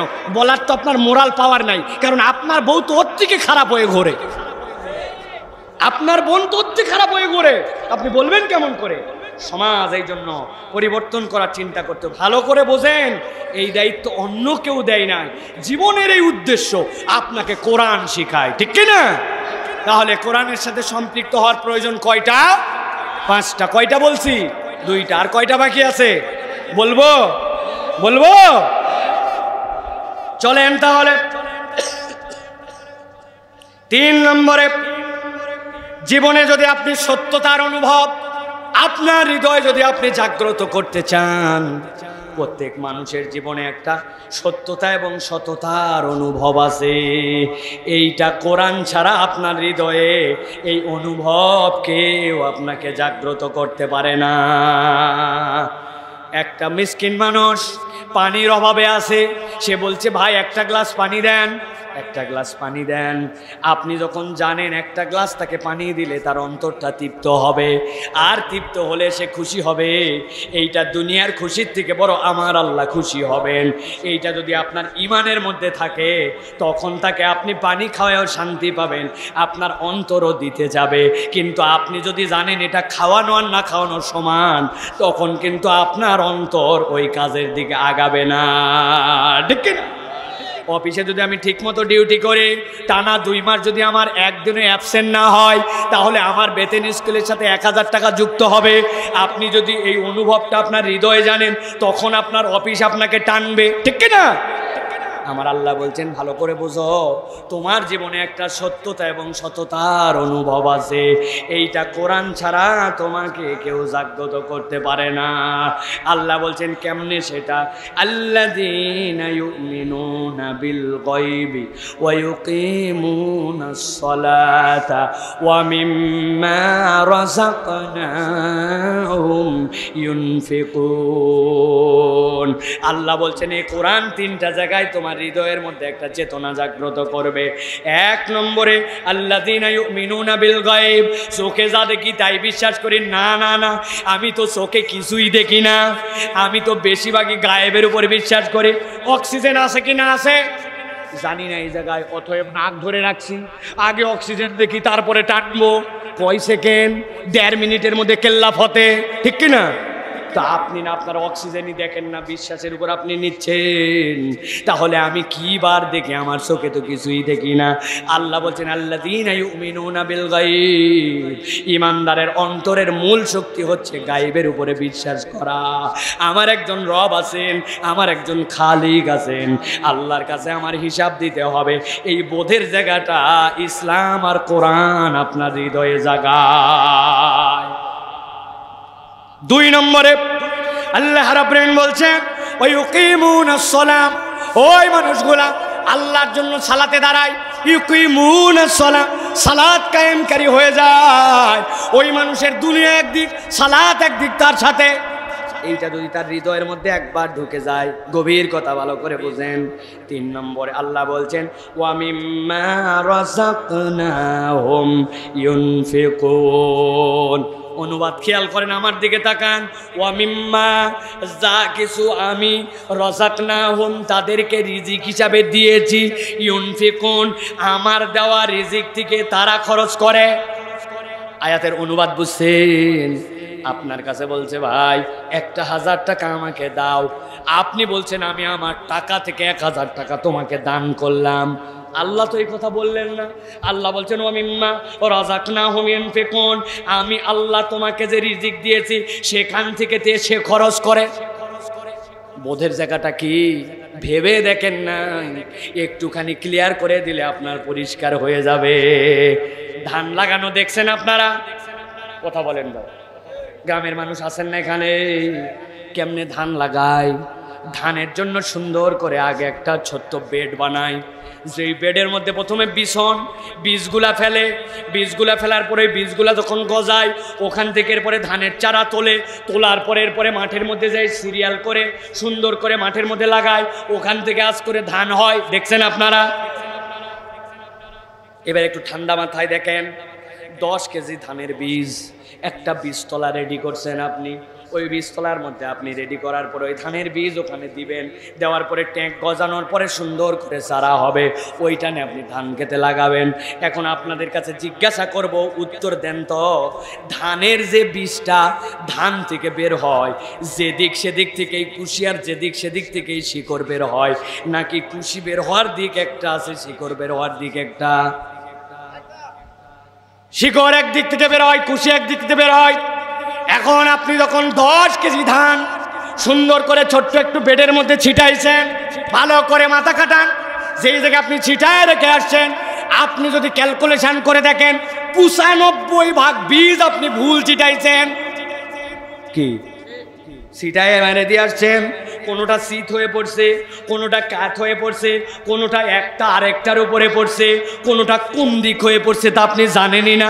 মাত্র 5% শিকড়ের দিকটা শিকড়ে গেছে, 95 ভাগ বীজ আপনি উল্টাপাল্টা ছিটায়া ওভারনাইট পার করছেন। পরের দিন সকালে যাওয়ার পরে দেখছেন প্রত্যেকটা শিকড়ের দিক নিচে চলে গেছে, কুশির দিক উপরে উঠে গেছে, মাটি পেয়ে গেছে শিকড়, কুশি পেয়ে গেছে উপর দিকে।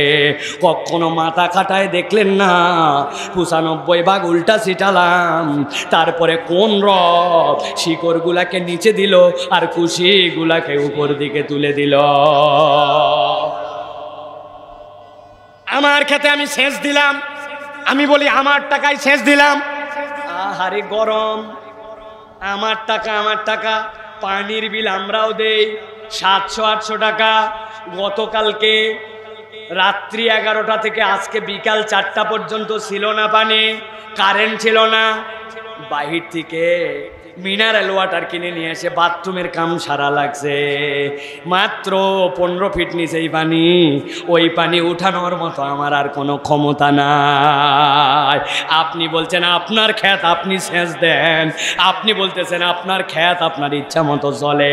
আপনার পুরা ক্ষেত 1 বিঘা, একটা 5 ইঞ্চির ইট আপনার কোনো একটা ধানের চারার উপরে রেখে দেন, খোঁজ নিয়ে দেখেন 3 দিন পরে তুলে দেখেন নিচের সাদা হয়ে গেছে, ঠিক কিনা? তার মানে আসমান থেকে সূর্য লাগে। আপনার আমার বাপ দাদা কারেন্টের বিল দেয় অল্প একটুখানি চলানোর পরে কত ইউনিট, আর আসমানের কত ইউনিট আলো দিয়া আপনার ধানের চারা গজালো, আপনার সরিষা গজালো, আপনার গম গজালো, আপনার লাল শাক যেটা খাইলেন, আলু যেটা খাইলেন, পটল যেটা খাইলেন, কার ক্ষেত আর কোন জায়গার আবাদ আপনি হিসাব করেন নাই। আল্লাহ বলছেন ওয়া মিম্মা রাযাকনাহুম ইউনফিকুন। কোরআন তোমার মধ্যে সততার অনুভব জাগ্রত করবে। ওই গায়েবের রব আমার জন্য এই রিজিক দেয়, এই রিজিক আমার হাতের কামাই নয়, ঠিক কি না? এটা একবার যদি আপনার মনে আসে, আপনার জীবনে একটা সত্যতার অনুভব আসবে। কেউ আপনার কাছে চেয়ে ফেরত যাবে না, যাকাত দিতে আপনার কষ্ট হবে না, আপনার মনে হবে না 1 লাখ টাকা আমার কামাই।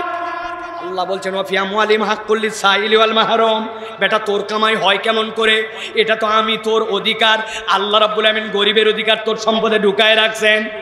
আল্লাহ বলছে এই বোধ তোকে সমাজতন্ত্র শিখাবে না, গণতন্ত্র শিখাবে না, দুনিয়ার আধুনিক মতবাদওয়ালারা তোরে শিখাবে না, এইটা তোকে কোরআন তোর এই বোধ জাগ্রত করবে। অতএব আপনি আপনার জীবনে যদি সত্যতার অনুভব পেতে চান, কোরআনুল কারীম ছাড়া কোনো বিকল্প নাই, ঠিক না? বাংলাদেশে বৃদ্ধাশ্রম আছে জানেন না ভাই? বৃদ্ধাশ্রম থাকে একটা বিরাট লাভ আছে জানেন? এই আমাদের যারা মিডিয়া, এই মিডিয়াওয়ালাদের একটা টপিক, ঈদ আসলেই তারা 2টা প্রতিবেদন করবে যাতে একটু চলতে পারে, টিভিতে যেন দেখতে পারে। এইগুলো হচ্ছে একটা ভণ্ডামো, এখন জাস্ট একটা সিম্পলি ভণ্ডামো। কিন্তু বৃদ্ধাশ্রম তো আছে না, যেই মা সন্তানকে পেটে ধারণ করলো, বাপ ছোটোর থেকে বড় করলো, ওই সন্তান অফিসার হয়ে বৃদ্ধাশ্রমের সন্তানকে রেখে আসে। ওই লাশ যখন আবার গ্রামে গেছে, গ্রামে রিসিভ করার মতো লোক নাই, ফোন দিয়ে বলছে আপনার আব্বা মারা গেলে কি অবস্থা হবে? বলছে ভাই আপনারা এতই উপকার করছেন মার্কাজুল ইসলামী আমাদের জন্য, আপনারা লাশ পর্যন্ত ধোয়াই দিয়েছেন, দাফনটাও আপনারা করে দেন ভাই, আমার হাতে সময় নাই ভাই, আমার পোস্টিং দূরে, আমি বাড়ি আসতে পারবো না। এরকম সন্তান আছে না? না বাংলাদেশে আছে না? না। তাহলে অন্তরে এই বোধ জাগ্রত হয় না কেন? কারণ খুঁজে দেখবেন আপনি এইগুলার সাথে দ্বীন ইসলামের সম্পর্ক থেকে দূরে চলে গেছে। এইগুলা কোরআনওয়ালা জিন্দেগির মধ্যে নাই, এইগুলার অন্তরটাকে শয়তান সিলমোহর লাগাই দিছে। এই জন্য প্রিয় ভাইয়েরা, আমার উত্তর প্রজন্ম যদি আমাকে শ্রদ্ধা করুক সন্তান হিসাবে, বাপ আমি সেই আমার সন্তানের জন্য যে দয়া দেখাইছে ওটা যদি পেতে চাই, তাহলে কোরআনের সাথে সন্তানদের সংযোগ ঘটায় দিয়ে যান ভাই। অনেক কিছু করলেন কিন্তু কোরআনের সাথে আপনার সন্তানের সংযোগ নাই। আল্লাহ আমাদেরকে বোঝার তৌফিক দান করেন। প্রিয় ভাইরা, 4 নম্বরে কোরআনের সাথে আমাদের সম্পৃক্ত হওয়ার দরকার। এই জন্য রবের পরিচয় আপনাকে প্রকৃত পরিচয়, কোরআন ছাড়া কেউ আপনাকে রবের প্রকৃত পরিচয় দিতে পারে না। আল্লাহ রাব্বুল আলামিন কোরআনুল কারীমের মধ্যে এই জন্য বলেছেন, এই দুনিয়ার মানুষ তোমার রবের পরিচয় যদি তুমি পেতে চাও, আর তোমার রব কে এইটা যদি জানতে চাও, কোরআনের কাছে তোমাকে আসতে হবে। তোমাকে মাঝে মাঝেই তোমার সমাজ মিসগাইড করে, মাঝে মাঝে তোমাকে উস্কায়, তোমার কামাই তুমি করো, তোমার কষ্ট তুমি করো, এত আল্লাহ আল্লাহ করো কেন? আল্লাহ কি তোমারে খাওয়ায় নাকি? বলে না ভাই? আল্লাহ বলেন এই জন্য কোরআনে বলছেন ওয়া তাম্মাত কালিমাতু রাব্বিকা সিদকা ওয়া আদলা লা মুবাদদিলা লিকালিমাতিহি ওয়া হুয়াস সামিউল আলিম। সর্বশ্রোতা সর্বজ্ঞাতা আল্লাহ, তার কথা কখনো মিথ্যা হতে পারে না। অতএব তোমার রবের সাথে তোমার যদি পরিচয় থাকে, তাহলে তুমি মানুষ, আর রবের সাথে তোমার পরিচয় না থাকলে তুমি মানুষরূপী পশুর থেকে অধম। কেননা যার রব নাই সে আসলে দুনিয়ার বুকে প্রকৃত গোলামি করতে পারে না, ঠিক কি না? হুমায়ুন আহমেদের নাম শুনছেন আপনারা? হুমায়ুন আহমেদ বিখ্যাত কথা সাহিত্যিক, উনাকে অনেক উস্কাইছে অনেকে। আরে আল্লাহ আছে বলে আপনি কিছু মনে করেন? স্রষ্টার ব্যাপারে আমার মন্তব্য কি? উনি বলে আল্লাহ আছে না আছে পরের কথা, আগে তোমাদের কাছে জিজ্ঞাসা করি। ধরো তুমি চাঁদে চলে গেছো, চাঁদে যাওয়ার পরে নেমেছো, নামার পরে হঠাৎ করে দেখো এই যে ক্যাননের একটা ক্যামেরা চাঁদের মধ্যে পড়ে আছে, তুমি ক্যামেরা হাতে নেমেছো, ওটা মিরাকল। এই camera Canon, made in Japan. এটার অ্যাপারচার এত, এটার তো সুন্দর করে লেন্স পাওয়ার এত, এটা তো জাপান বানাইছে। তুমি চাঁদে গেছো, যাওয়ার পরে একটা ক্যামেরা দেখে ক্যামেরার ম্যানুফ্যাকচারার খোঁজো, ক্যামেরা বানালো কে, কোন দেশের, এইটা খুঁজে বুঝো, জাপান বানাইছে, তুমি ওইখানে গর্ববোধ করো। তো এই যে এত বড় একটা মানুষ তোমাকে অসীম আল্লাহ রাব্বুল আলামিন সৃষ্টি করা হলো, তুমি কেমনে ভাবতে পারো যে তুমি কিচ্ছু ছাড়া এমনি এমনি দুনিয়ায় চলে আসছো? এত সহজেই যাব নাকি? তুমি তোমার দিকে তাকালেই তো তুমি অবাক হয়ে যাবা যে রব তোমাকে কিরকম ভাবে সৃষ্টি করলেন। এইগুলো camera 68 GB 128 GB memory card, এইগুলো ক্যামেরা ফুল হয়ে যায়, আবার নতুন মেমোরি কার্ড লাগায়। কিন্তু আপনি কখনো ভেবে দেখলেন না যে আল্লাহ রাব্বুল আমিন আপনাকে মায়ের পেটের থেকে হওয়ার পরে না বুঝে আপনি দেখতে শুরু করলেন। দেখতেছেন তো দেখতেছেন, 60 বছর 70 বছর আপনি দেখলেন। হঠাৎ করে নারায়ণগঞ্জে একদিন এক লোককে বলছে, ঘুমের থেকে উঠার পরে সে শুনতেছে, ব্রেনের মধ্যে থেকে তার সিগন্যাল আসছে, হ্যাপি বার্থডে টু ইউ চাচা, today you 70 years old, your brains memory is already full. চাচা আজকে আপনার 70 বছর বয়স, আপনি তো মায়ের পেটেতে হওয়ার পর তো চোখ দিয়ে দেখতেই আসেন, যা দেখা লাগবে তাও দেখছেন, যা দেখা লাগবে না তাও দেখছেন, আপনার ব্রেনের ক্যাপাসিটি ফুল। অতএব কালকের থেকে নতুন কিছু দেখতে চাইলে ব্রেনের থেকে আগেরগুলো ডিলিট করেন। বলছে কথা বলে না? বলছে। বরং একটা মানুষ যদি 1000 বছরও বাঁচে, আল্লাহ তারে ব্রেন দিয়ে যা শক্তি দিচ্ছেন, এই 1000 বছরে 5% সে ব্রেন খরচ করতে পারবে না। এই কথাটা কার হৃদয়ে আনন্দ দেয়? যে জানে আমার একজন রব আছে, আমার একজন মালিক আছে, আমি সারা গরু নই, আমি একজন আল্লাহ রাব্বুল আলামিন নাম আমার একজন মাবুদ আছে, আমার ফিরলে তার কাছে ফিরতে হবে, বিপদে পড়লে তার কাছে যেতে হবে, আমি বিপদে পড়লে তার দিকে মুখাপেক্ষি হয়। এই লোকের শান্তি আর যেই লোক বলে রব নাই কিচ্ছু নাই, এই দুই লোকের শান্তির মধ্যে আসমান জমিন পার্থক্য আছে, ঠিক কি না? যদিও যেই বলদ বলে আল্লাহ নাই, ওই বলদও আল্লাহ নাকি ডাকে। সেন্ট মার্টিন থেকে নাকি যখন ওই কক্সবাজার যাচ্ছিল, বলে আল্লাহ টাল্লাহ মানি না, কিচ্ছু মানে না। কিন্তু যখন জাহাজ এইরকম এইরকম করে যখন প্রায় যাওয়ার দশা, প্রত্যেক কাতের সাথে একবার বলে আল্লাহ, ওরে আল্লাহ, আল্লাহ রে, বলে আল্লাহ মানি না, কিন্তু মুখ দিয়ে আল্লাহ বাড়ায়। তার মানে এরা ধান্দাবাজ, কিবা সমাজের মধ্যে ইমানদারদের ইমান নষ্ট করতে চায়। অতএব এই রবের পরিচয়, এটা যদি আমরা নিজেদের জীবন এস্টাবলিশ করতে চাই, তাহলে কোরআনুল কারীমের কাছে আসতে হবে। ছোট্ট একটা কথা বলি, না বললে আপনাদের এই কথাটা পরিষ্কার হবে না। দেখেন, আমরা ওই যে আলমে আরওয়াহ, ওই আলমে আরওয়াহ আল্লাহ জিজ্ঞাসা করেছিলেন আপনাকে আমাকে, আলাস্তু বিরাব্বিকুম, আমি কি তোমাদের রব নই? আমরা কি বলছিলাম? ক্বালু বালা, হ্যাঁ আল্লাহ আপনি আমার রব। আবার যখন কবরে যাবেন, কবরে যাওয়ার পরে প্রথম প্রশ্ন কি হবে ভাই? মান রব্বুকা, তোমার রব কে? তাহলে রুহের জগতেও রব, কবরে যাওয়ার পরে রব, তো মধ্যে রব চিনব কেমন করে? আল্লাহ বলছেন কোরআনুল কারীম যেটা তোমার, এই কোরআনটা তুমি যতবার খুলবে, কোরআন খুলতে দেরি, আল্লাহ রাব্বুল আমিন বলছেন তোমার রবের পরিচয় পেতে দেরি নাই, খুলছো আর বলছো আলহামদুলিল্লাহি রাব্বিল আলামিন। ওই আলমে আরওয়াতেও রব, কবরেও রব, মধ্যের রব চিনবে কেমন করে? আল্লাহর এত গুণবাচক নাম থাকার পরেও আল্লাহ কোরআন খোলার সাথে বলছেন আলহামদুলিল্লাহি রাব্বিল আলামিন। এই কোরআন তো রবের পরিচয় শিখাবে তোকে, সুবহানাল্লাহ। অতএব আলমে আরওয়ার বিশ্বাসে কবরে যায় সঠিক উত্তর দিতে চাইলে রবের পরিচয় লাগবে, আর রবের পরিচয় কোরআন ছাড়া প্রকৃতার্থে পাওয়া যায় না, ঠিক কি না? অতএব প্রিয় ভাইরা, কোরআনের কাছে আসতে হবে। সর্বশেষ, একদম শেষ আজকে যেটা বলবো প্রিয় ভাইরা, সেটা হচ্ছে কোরআনের সাথে সম্পৃক্ততার প্রয়োজন আমাদের। এই জন্য জীবনের পরিণতি আমাদের কি, এটা আপনাকে কে জানাবে? জীবনের পরিণতি কি, আলটিমেট ডেস্টিনেশন কি, গোল অফ ইউর লাইফ, আপনার জীবনটা কোথায় দেখতে চান, এটা আপনাকে কে শিখাবে? একজন বলছে আমি আমার জীবনে দেখতে চাই সারা জীবন তো অমুক অমুক জায়গায় চাকরি করছে, আমি একটা ইন্ডাস্ট্রিয়ালিস্ট হতে চাই, হয়ে গেছে ইন্ডাস্ট্রিয়ালিস্ট, কিন্তু সে কিন্তু জীবনের আলটিমেট গোল বোঝে নাই।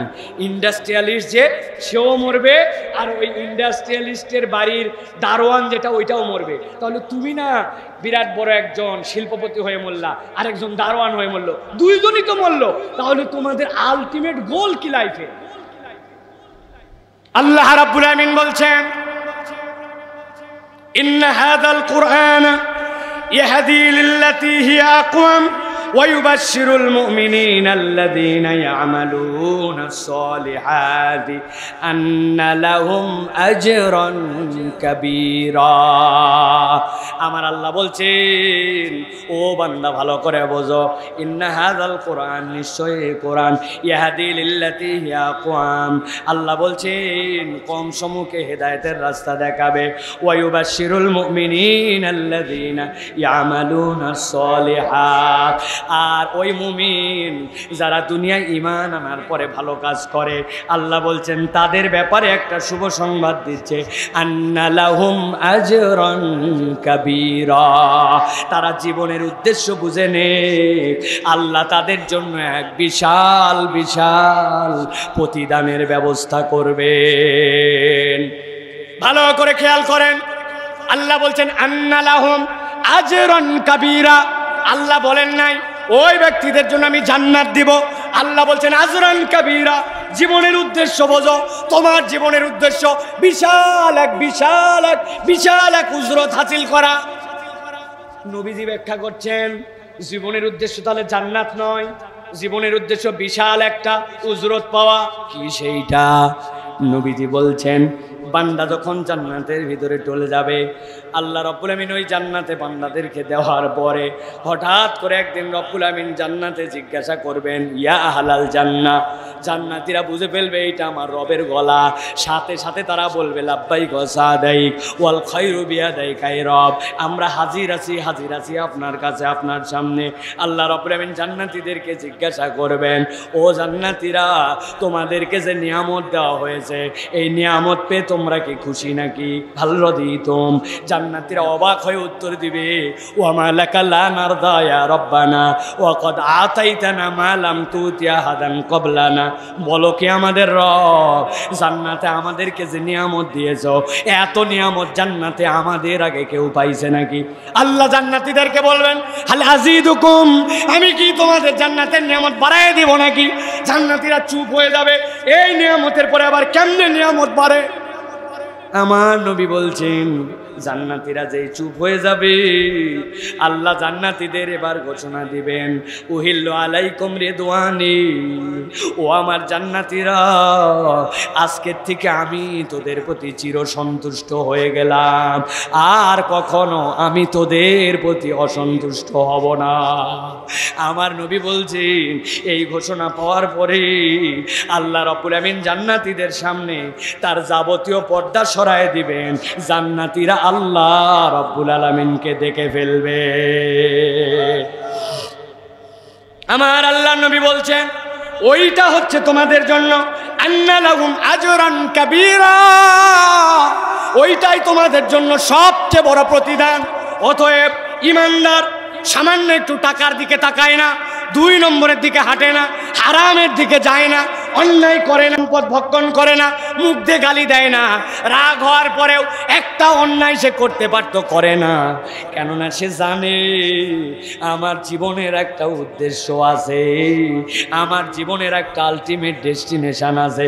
আমি কেবল জান্নাতি চাই না, আমি আমার রবের জান্নাতে দিদার চাই। কোনো বান্দা যদি এই উদ্দেশ্য বুঝে নিজের জীবন সামনের দিকে আগায়, ওই বান্দার দ্বারা অন্যায় হওয়া কঠিন, ঠিক কিনা? এই বোধকে জাগ্রত করবে আপনাকে, রাত দিন ওয়াজ কে করবে আপনাকে? রাত দিন ওয়াজ করবে আপনাকে কোরআন। আল্লাহ বলছেন ইয়া আইয়ুহান নাস কদ জাআতকুম মাউইযা, এটা না তোমার প্রেসক্রিপশন? তোমার না বাড়িতে একটা প্রেসক্রিপশন আছে, কি ওষুধ খাবে, কখন খাবে, কয়বার খাবে, খাওয়ার আগে খাবে না পরে খাবে, কতদিন পর্যন্ত চলবে, এটা দেখে দেখে খাও না? এই কোরআন না তোমার প্রেসক্রিপশন? কোরআন তোমাকে এই বোধ জাগ্রত করবে। আল্লাহ আমাদেরকে কবুল করুক, বলেন আল্লাহুম্মা আমিন। তাহলে কোরআন রবের পরিচয় দিবে।